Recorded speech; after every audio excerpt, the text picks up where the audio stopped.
up guys, my name is Talha and you're watching Gadgets Sphere. So you all know how much I love Motorola as a smartphones, and this time they have launched their amazing new Moto G9 Power.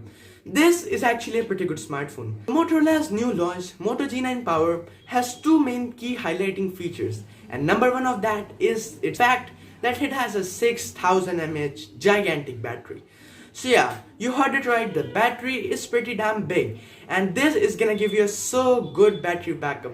Like it will easily last you 2 days or more if you are a casual user, and that is just a really good thing to have. And the second biggest advantage of this smartphone is the 20-watt fast charging. So the fact that it has a bigger battery also comes with a cost. That is, you will not be able to charge it very fast. And because of that, Motorola has provided a 20-watt fast charger so that you can charge the battery fast. I mean, it's gonna take 2 hours still, or like 2.5 hours, but still it's fast enough, because if they would have gone with a 10-watt charger, you would just suffer. That's why they have gone with a 20-watt fast charger for their so big gigantic battery, and that's a big thumbs up from me. I love Motorola's battery decision that they have made this time. So what about the display? The Moto G9 Power has a 6.8-inch gigantic display, but there's just one thing that I don't like, that is its resolution.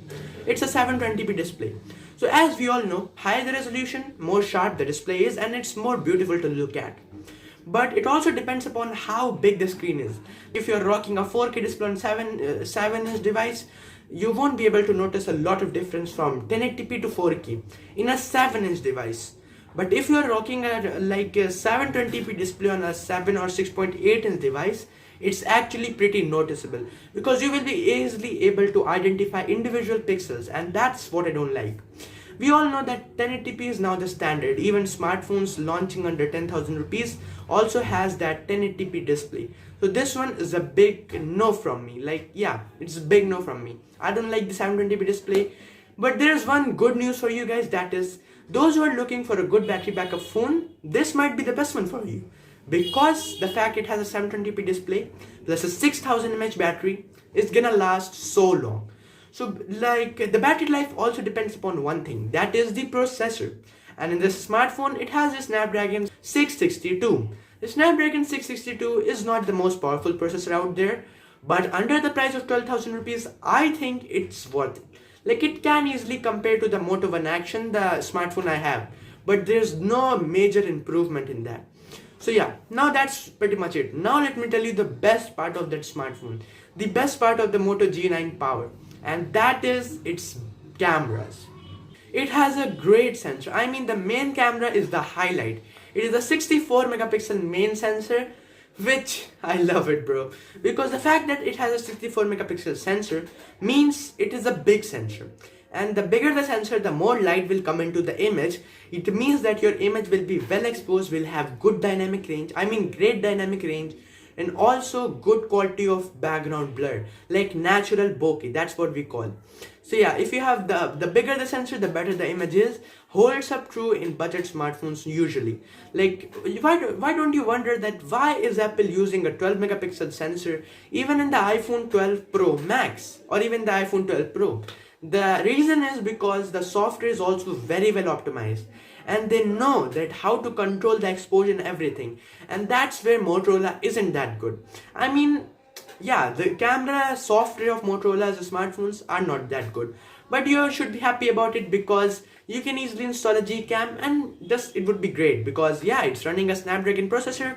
So in Snapdragon, you can easily install a Gcam and enjoy the most out of your gigantic 64 megapixel sensor. Now the other two cameras are pretty again disappointing. I don't like it. It's a 2 megapixel macro sensor, and then we have a 2 megapixel depth sensor.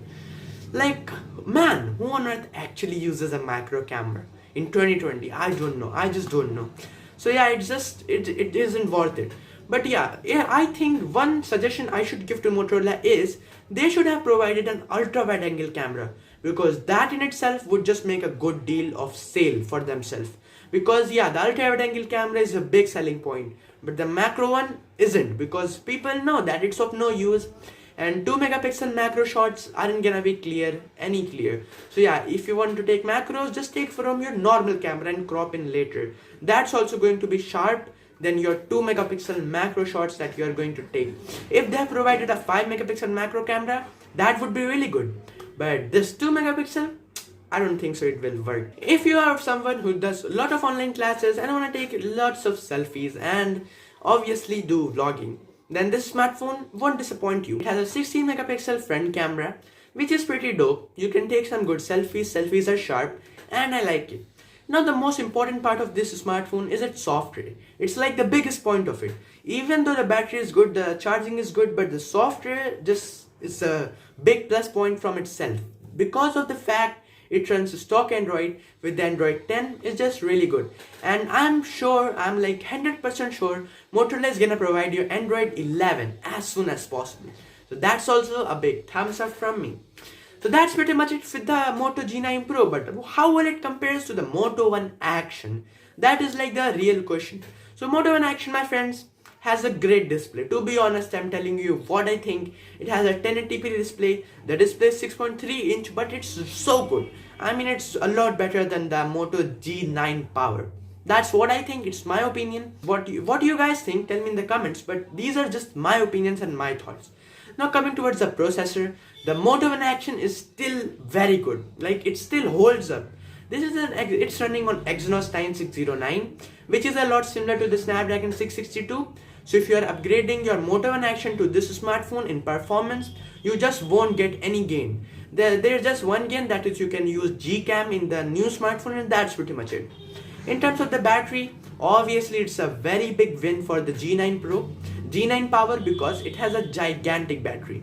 But that's pretty much it. The software is pretty much the same. It runs on Android 9, and the Moto One Action also runs on Android 10.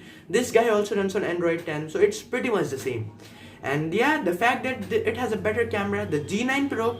So why should you upgrade from your Moto One Action to the G9 Pro? There's just one fact, that is photography battery life.